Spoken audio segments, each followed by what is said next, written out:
I never thought trash cans would be the thing that finally pushed me over the edge.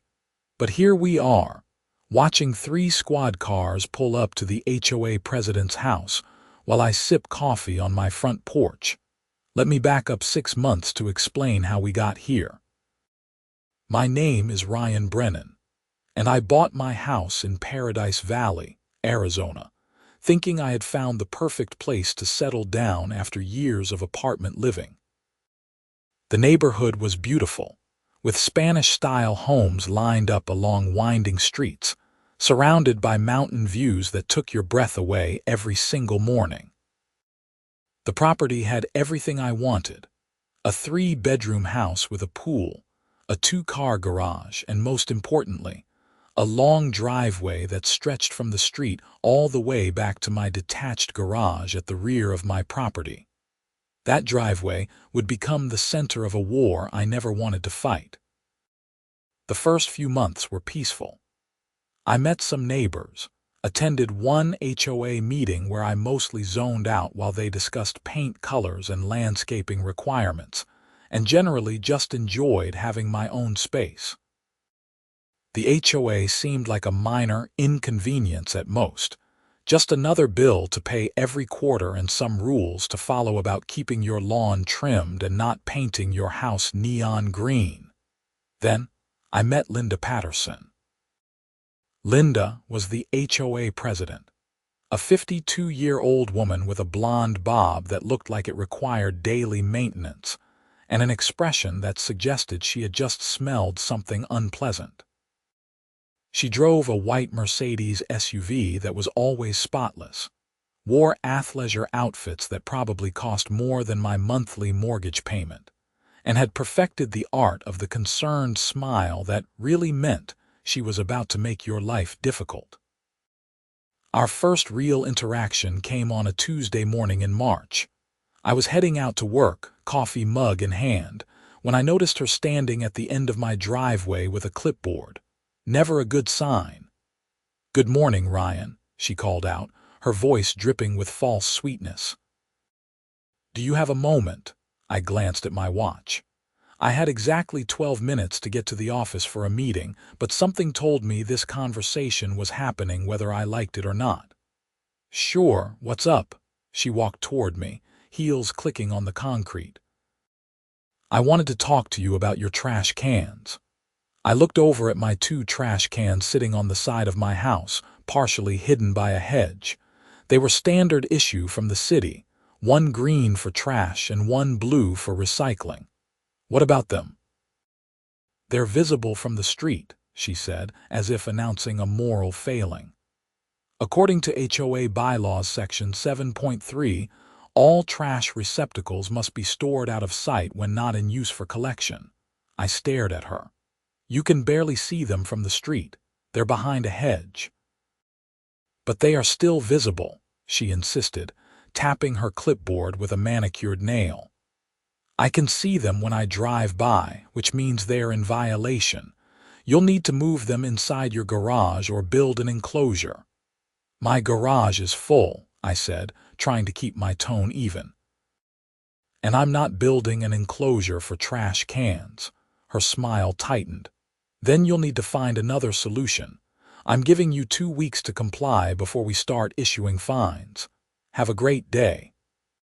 She turned and walked back to her Mercedes, leaving me standing there with my coffee going cold and my good mood thoroughly ruined. That night, I dug out the HOA bylaws from the mountain of paperwork I had signed when buying the house. Sure enough, buried on page 47, there it was in dense legal language about maintaining neighborhood aesthetics. I called my neighbor, George, a retired accountant who had lived in the neighborhood for 15 years. "Oh yeah, Linda's big on the trash can thing," he said with a chuckle. "She went after the Hendersons last year about the same issue. They ended up building one of those wooden enclosures, cost them like $800. "That's insane," I said. "They're just trash cans." "Welcome to HOA living, buddy. My advice, pick your battles. The trash can thing isn't worth the headache. But here's the thing about me. I'm a software engineer by trade, which means I'm naturally inclined to find efficient solutions to problems. And I'm also stubborn as hell when someone tells me to do something that doesn't make logical sense. Spending hundreds of dollars to hide trash cans that were barely visible seemed like the definition of wasteful nonsense. I decided to compromise.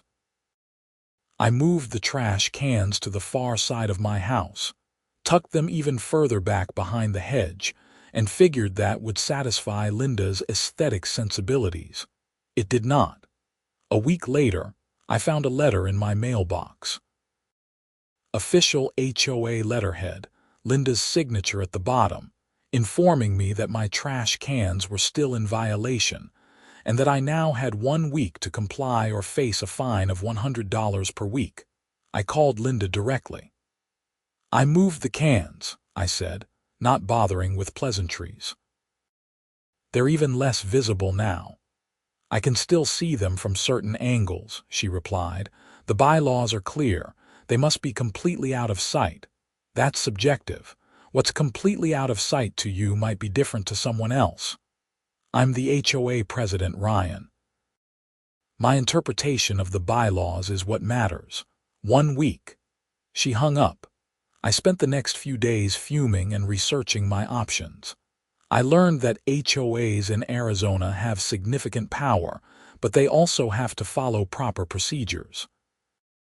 I requested copies of all HOA correspondence, meeting minutes, and financial records. If Linda wanted to play hardball, I would make sure she was following every single rule herself. That's when I discovered something interesting. My property had a unique feature that I hadn't fully appreciated when I bought it. The lot was shaped like an elongated rectangle, stretching deep back from the street. My driveway ran along the right property line, and here's the critical detail. The houses behind me on the next street over had no direct vehicle access to their backyards. The way the neighborhood was laid out, those properties had their garages facing the opposite direction, but their backyards butted up against my property line. At some point, long before I bought the place, the previous owner had apparently given permission for the neighbors behind me to use the back portion of my driveway to access their yards for things like landscaping deliveries, pool service, and other maintenance that required vehicle access. I had noticed trucks and vans occasionally coming through, but I had assumed they were doing work on my property or had legitimate business. I pulled up the property survey and confirmed it. The driveway was entirely on my property. There was no easement, no legal agreement granting access. It was just an informal arrangement that had continued through the years. And guess who lived directly behind my property on Saguaro Drive?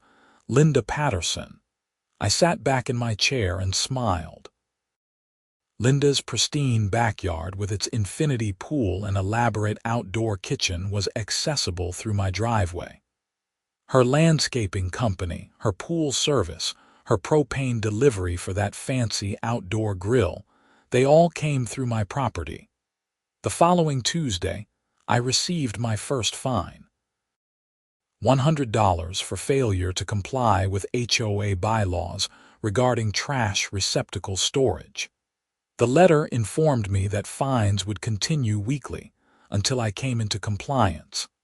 I paid the fine and immediately sent a certified letter to Linda and the 3 other HOA board members. The letter was polite but firm. It informed them that I was revoking permission for anyone to use my driveway for access to neighboring properties, effective immediately. I noted that this was my private property and that I had no legal obligation to provide access. I would be installing a gate at the rear of my driveway within the week. The letter also mentioned, almost as an afterthought, that I would be happy to discuss reinstating access privileges if we could reach a mutual understanding about reasonable application of HOA bylaws. I had the gate installed that Friday. It was a nice gate, 6 feet tall, wrought iron with a keypad lock. Cost me $1,800, but it was worth every penny for what came next. Monday morning, my phone started ringing at 7 a.m. It was Linda, and she was not happy. "What the hell do you think you're doing?" she demanded, skipping any pretense of civility. "I'm exercising my property rights," I said calmly. "The driveway is on my land. I'm not required to provide access to anyone. My pool service is supposed to come today. They need to get through your driveway.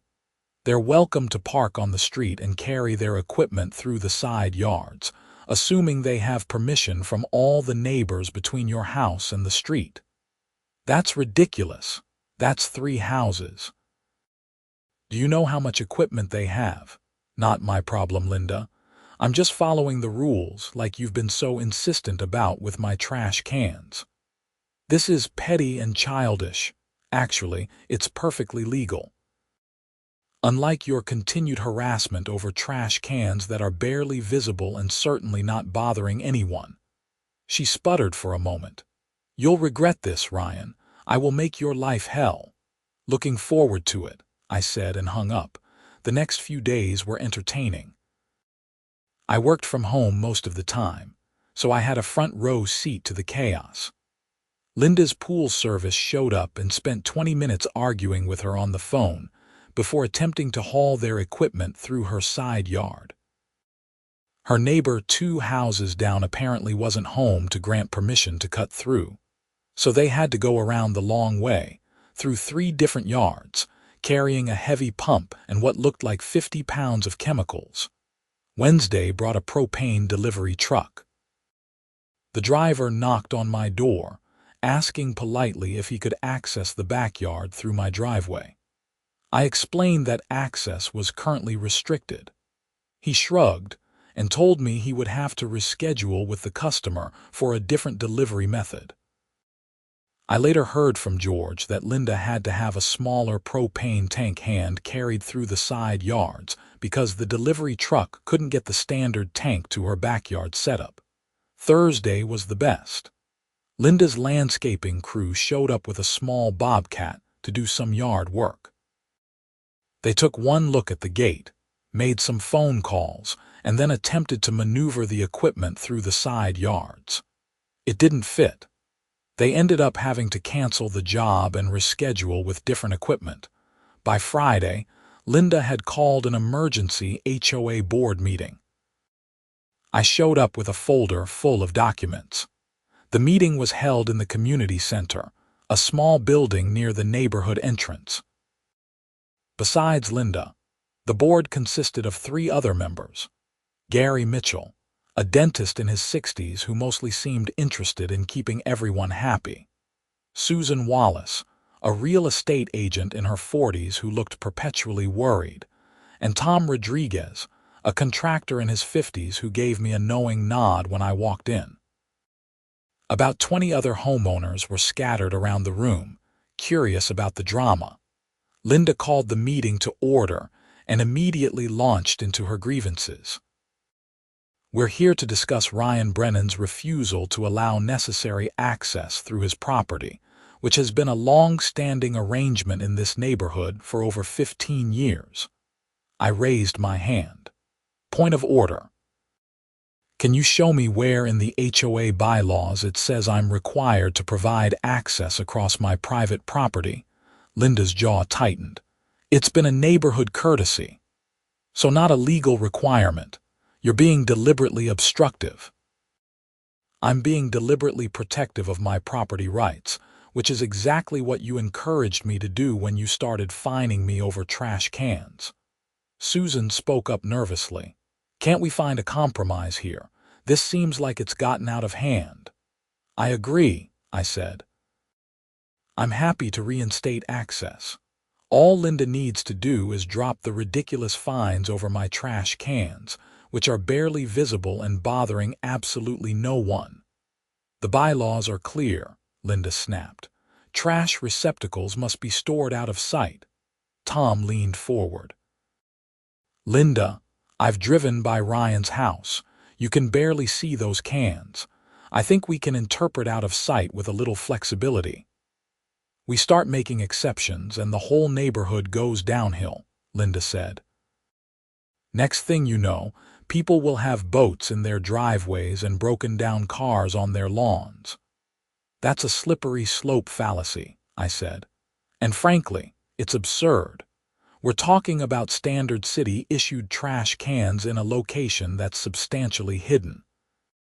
I've looked at other properties in the neighborhood, and at least 6 other homes have trash cans that are equally or more visible than mine. Are you finding them too? Linda's face flushed. Those are different situations. How? She didn't answer. Gary cleared his throat. Look, I think we need to table this discussion and review the bylaws with fresh eyes. Maybe we can clarify the language about trash receptacles and come up with standards that make sense for everyone. And in the meantime, Linda demanded. In the meantime, I suggest we pause the fines against Ryan while we work this out, Gary said. And Ryan, would you be willing to temporarily restore access while we figure this out? I considered it. The reasonable part of me wanted to say yes, to be the bigger person. But the stubborn part of me, the part that was sick of Linda's petty tyranny, wasn't quite ready to fold. I'll restore access when the fines are formally dropped, and I receive a written apology from Linda for the harassment, I said. Harassment? Linda's voice went up an octave. I've been enforcing the bylaws, selectively, I said. I've documented 6 other homes with visible trash cans. You've only targeted me. That's harassment. The room went quiet. Several homeowners shifted uncomfortably. Tom was trying not to smile. Linda stood up abruptly. This meeting is adjourned. The board will discuss this matter further and issue a decision. She stormed out, leaving the rest of us sitting there. Tom caught up with me in the parking lot. That was beautiful, man, he said, grinning. Linda's been on a power trip for years. It's about time someone stood up to her. I just want to put my trash cans where they make sense and not get fined for it, I said. Sure, but you've exposed a bigger problem. Linda uses the bylaws like a weapon against people she doesn't like. Last year, she went after a single mom over her lawn being a 1/4 inch too long. The woman was working 2 jobs and barely had time to sleep. Linda didn't care. Why haven't people voted her out? Tom shrugged. Most people don't pay attention to HOA elections. Linda runs unopposed because no one else wants the job. It's thankless work, and she uses that to justify her behavior. Over the next week, I heard nothing from the board. My gate remained locked. Linda's pool turned slightly green, which gave me more satisfaction than it probably should have. Her landscapers apparently had to reschedule multiple jobs, and I heard through the neighborhood grapevine that she was not happy. Then things escalated. I came home from the office one day to find a notice on my door. The HOA was fining me $200 for unauthorized structural modification, in reference to the gate. According to the notice, any exterior changes required pre-approval from the Architectural Review Committee, and I had failed to submit the proper paperwork. I called Tom immediately. Is this for real? Technically, yes, he said. But Linda's playing games. Most people install gates without formal approval, and we usually rubber stamp the applications after the fact if someone files them. This is retaliation. Can I fight it? You can appeal, but Linda chairs the architectural committee too. You're basically appealing to the person who fined you. I hung up and did something I had been avoiding. I called a lawyer. Marcus Chen was a real estate attorney who specialized in HOA disputes. His office was in Scottsdale, and he agreed to meet with me the next day. I brought all my documentation, the bylaws, the property survey, the fine notices, photos of my trash cans and other homes' trash cans, and the timeline of events. Marcus listened to everything, taking notes. When I finished, he leaned back in his chair and smiled. HOAs hate me, he said, because I actually read their bylaws and hold them accountable. Linda's made several mistakes here. Like what? First, the selective enforcement. If she's not fining everyone with visible trash cans, she can't fine you. That's discrimination. Second, the gate fine is clearly retaliatory and we can prove the timeline. Third, and this is interesting, your property access situation gives you significant leverage. Can she force me to provide access? Not without an easement, and you said there's nothing in your deed. Nothing. Then she's got no legal leg to stand on. However, here's where it gets complicated. She could potentially argue that years of use have created a prescriptive easement, essentially claiming that continuous use over time creates a legal right. In Arizona, that requires 10 years of open and notorious use. The previous owner lived here for 20 years. Marcus frowned. That could be a problem, but we'd have to prove that the use was hostile, meaning without permission. If the previous owner explicitly granted permission, that defeats the prescriptive easement claim. How do I prove that? Do you have contact information for the previous owner? I did. His name was Robert Yamamoto, and he had left a forwarding address in case any mail came through. I tracked him down in Nevada where he had retired. Robert was happy to talk. Oh, the driveway access. Yeah, that was just me being neighborly. The folks behind me asked if they could use it for deliveries and such, and I said sure. Never formalized it or anything. Did you ever tell them they couldn't use it? Never had a reason to. They were good neighbors. I thanked him and relayed this information to Marcus, who confirmed it was helpful but not bulletproof. Permission defeats the prescriptive easement claim, but Linda could argue the permission transferred with the property. It's murky. So what's my play? We go aggressive. I'll send a letter to the HOA outlining the legal issues with their fines and demanding they cease and desist. We'll also demand access to all HOA records, meeting minutes, and financial documents. Sometimes sunlight is the best disinfectant. Marcus sent the letter the next day. The response was swift and predictable. Linda called an emergency board meeting and hired the HOA's own lawyer. The neighborhood was buzzing. People were taking sides. Some thought I was being petty and should just move the trash cans. Others were thrilled that someone was finally standing up to Linda's rule. A few people approached me with their own horror stories about Linda's enforcement tactics. One woman, Carol, told me that Linda had fined her repeatedly for having a vegetable garden in her front yard, claiming it violated aesthetic standards. Carol had eventually given up and moved the garden to the back, but she was still bitter about it. Another neighbor, David, said Linda had threatened to fine him because his teenage son's car was parked in the driveway during the day. Apparently, the bylaws said driveways were for active-use vehicles only, and that cars belonging to residents over 16 should be parked in garages or on the street. David had told her where she could stick her fine, and she had backed down, but the threat had been made. The more I heard, the more I realized this wasn't just about trash cans or driveway access. This was about an HOA president who had lost sight of her actual job, which was to maintain common areas and handle legitimate neighborhood issues, and had instead become drunk on petty power. The lawyer showdown happened at the next board meeting.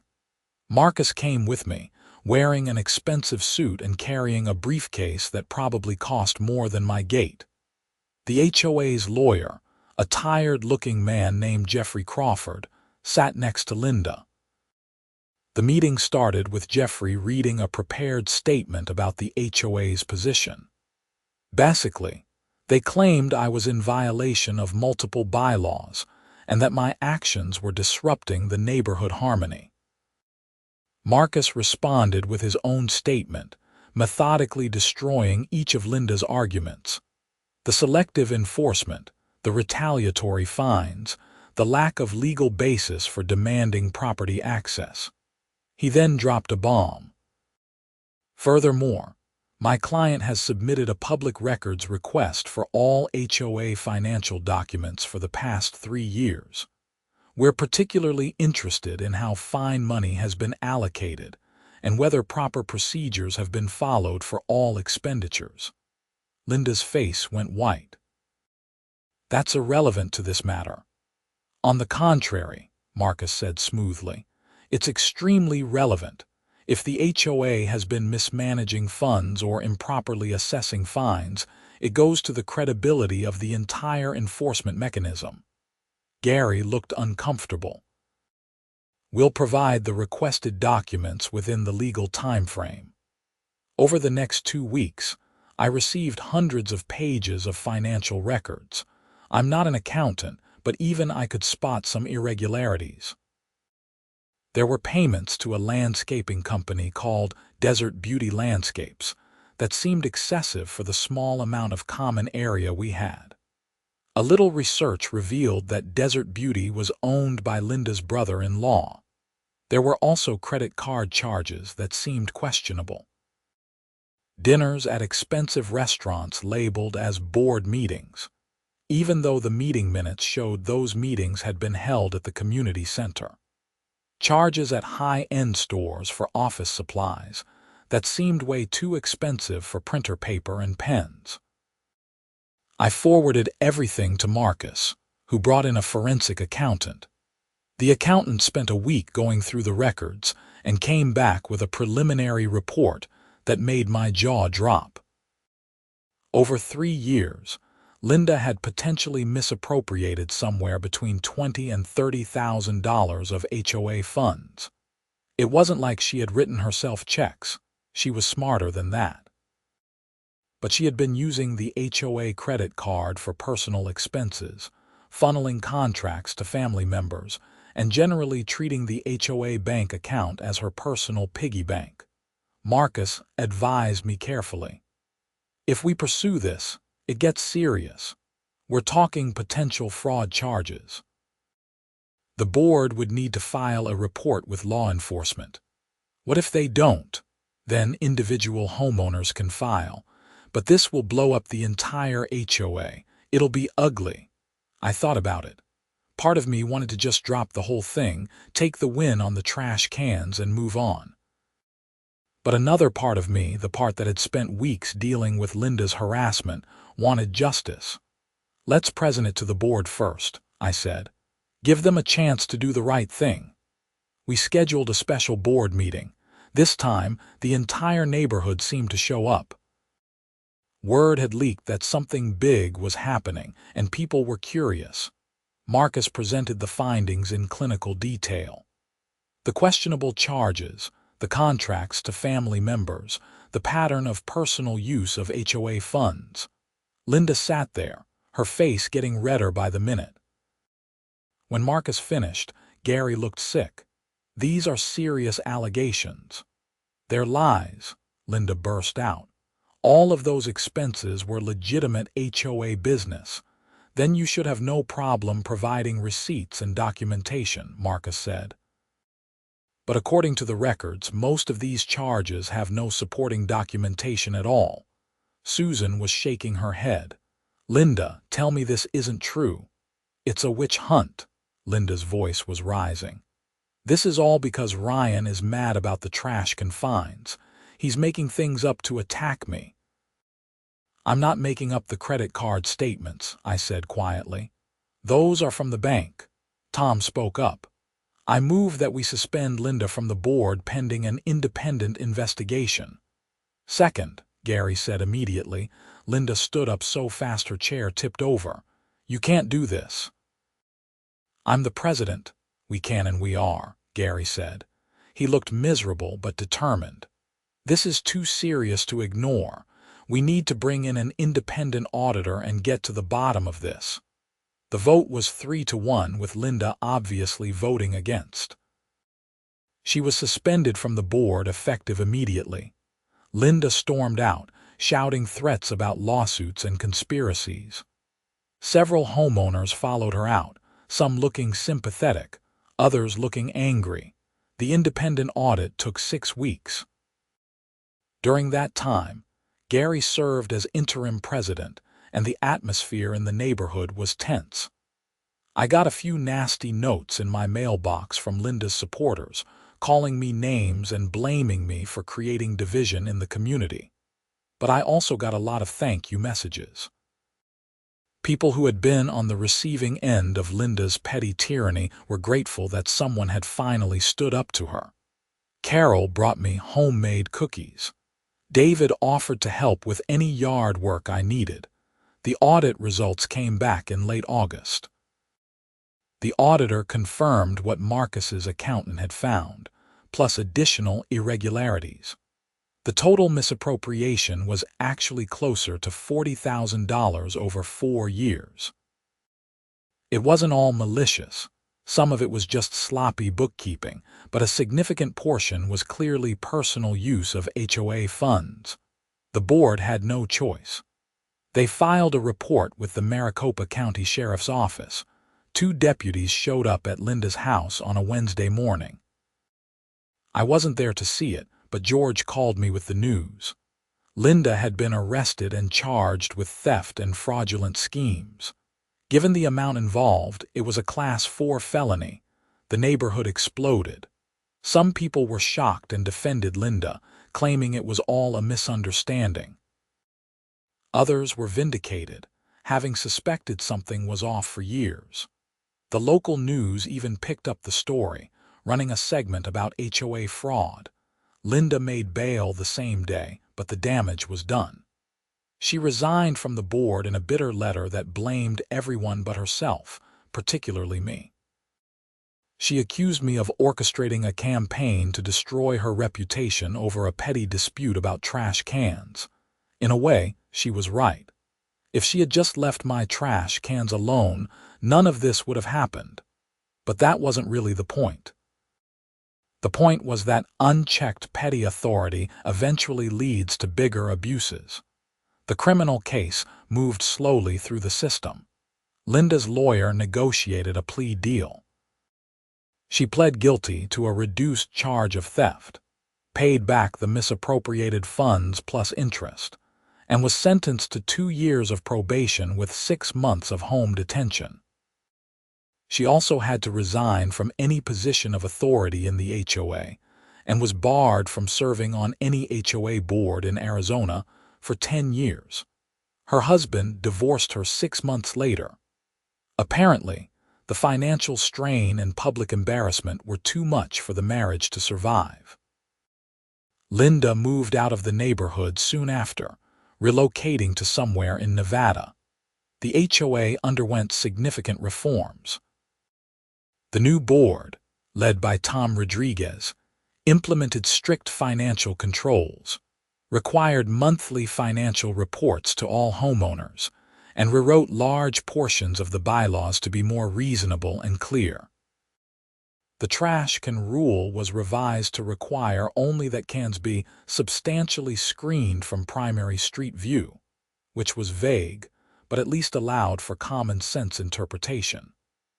My cans, in their current location behind the hedge, were deemed compliant. More importantly, the board established an appeals process for any fines, with a neutral third-party mediator available if needed. They also instituted a rule that any fine over $50 required approval from the full board, not just the president acting alone. As for the driveway access, I sat down with my neighbors behind me and worked out a formal agreement. I granted them an access easement through my property in exchange for them contributing to the maintenance and upkeep of that portion of the driveway. We had it properly documented and recorded with the county. It was what should have been done from the beginning. My new neighbor who bought Linda's old house was a young couple with a baby. They were friendly and normal and just wanted to live their lives without drama. We got along great. The whole experience taught me some lessons about HOA living. First, read your bylaws carefully before you buy. Second, don't be afraid to push back against unreasonable enforcement because bullies rely on people rolling over. Third, sunlight really is the best disinfectant when organizations operate transparently. It's harder for bad actors to abuse their power. But here's the thing that still amazes me when I think back on the whole saga. It really did all start with trash cans. Two standard city-issued trash cans sitting behind a hedge, bothering absolutely no one. Linda could have just let it go. She could have exercised a tiny bit of discretion and common sense. Instead, she chose to flex her authority over something meaningless, and it ended up exposing a pattern of financial misconduct that cost her everything. Sometimes I wonder if Linda ever connects those dots. If she ever thinks back to that Tuesday morning when she stood at the end of my driveway with her clipboard and her concerned smile, demanding that I move my trash cans inside. If she ever realizes that her insistence on enforcing a petty rule was the first domino in a chain that led to criminal charges, probation, divorce, and having to leave the neighborhood she had lorded over for years. Probably not. People like Linda rarely engage in that kind of self-reflection. It's always someone else's fault. In her mind, I'm sure I'm the villain of this story, the troublemaker who couldn't follow simple rules and destroyed her life over nothing. But from where I'm sitting, on my front porch, with my coffee and my view of the mountains, looking at my trash cans sitting exactly where they've always been behind that hedge, I feel pretty good about how things turned out. The neighborhood is quieter now. The HOA still exists, because we need someone to maintain the common areas and handle administrative tasks, but it's no longer a source of dread and petty tyranny. People actually show up to meetings now, engaged and interested in making sure the organization serves the community instead of ruling over it. I've even gotten involved myself, serving on the Architectural Review Committee. It's not thrilling work, but someone has to do it, and I figure I've earned the right to help shape the rules in a more reasonable direction. We've approved 3 gates since I joined, all without requiring prior paperwork or fines. Last week, a new family moved in 2 houses down. They seemed nervous at the HOA welcome meeting, asking careful questions about rules and regulations. I could see the anxiety in their faces, the worry that they had bought into a nightmare of petty restrictions and power-hungry board members. Tom and I spent some time reassuring them, explaining the reforms we had made, showing them the transparent financial reports and the simplified bylaws. By the end of the conversation, they looked relieved. As they were leaving, the husband pulled me aside. "I heard about what happened with the previous president," he said quietly. "That took guts, standing up to her like that." I shrugged. "I just wanted to put my trash cans where they made sense." He laughed. "Well, thanks for fighting that fight. Makes the rest of us feel safer." That's the thing about HOAs, and really any organization where people have power over their neighbors. The system only works if people are willing to push back against unreasonable enforcement. If everyone just complies out of fear or apathy, the bullies win. I learned that the hard way, through months of stress and conflict and legal fees that I'm still paying off. But I also learned that standing up for what's right, even over something as seemingly trivial as trash can placement, can have ripple effects that improve things for everyone. The view from my porch is still beautiful. The mountains are still there every morning, turning golden in the sunrise. My trash cans are still behind the hedge, exactly where they should be. And I've got a locked gate at the back of my property that I'm happy to open for my neighbors, because we worked out a fair agreement like reasonable adults. Sometimes I drive past the house where Linda used to live and think about the alternate timeline where she had just said, "You know what, Ryan? Your trash cans are fine. Have a great day." She would still be HOA president, still married, still living in her beautiful house with the infinity pool. She would have saved herself $40,000 in restitution, legal fees, and the cost of moving. All she had to do was let go of a petty enforcement action that never mattered in the first place. But she couldn't do it. The need to control, to enforce, to assert authority over something meaningless was too strong. And that's ultimately what brought everything crashing down. As for me, I'm doing fine. Work is good, the house is great, and I've actually made some real friends in the neighborhood through all this drama. Carol and I have a standing dinner arrangement every couple of weeks. David and I play basketball at the park. Tom and I grab beers and complain about the endless task of keeping an HOA running smoothly. Life is pretty normal now, which is exactly what I wanted when I bought this house. No drama, no conflicts, just a nice place to live in a beautiful part of Arizona. My trash can sit behind the hedge, unmolested and exactly where they've always been. The driveway gate stays open most of the time now, serving its intended purpose of providing convenient access for my neighbors while still reminding everyone that the property belongs to me. And every time I pull into that driveway, I smile a little bit, remembering the look on Linda's face at that final board meeting when the audit results were presented. The shock, the anger, the realization that her house of cards was collapsing. I didn't set out to destroy anyone's life. I really did just want to keep my trash cans in a convenient location without being harassed about it. But Linda made her choices, and choices have consequences. The best part is that the whole neighborhood is better off now. The HOA actually functions the way it's supposed to, handling maintenance and administrative tasks without being an oppressive presence in people's lives. The financial controls mean everyone's money is being spent appropriately. The appeals process means people have recourse if they feel they're being treated unfairly. All of that came from me refusing to just roll over when an unreasonable person demanded compliance with an unreasonable rule. So yeah, Linda demanded I move my trash cans inside, and I stopped letting them use my driveway for access. And that simple act of boundary setting uncovered a whole mess of corruption and abuse that needed to be dealt with. Sometimes standing up for yourself over small things leads to big changes. Sometimes refusing to be bullied over trash cans ends up making an entire community better. And sometimes, just sometimes, the person who tries to make your life hell over nothing ends up facing real consequences for their own bad behavior.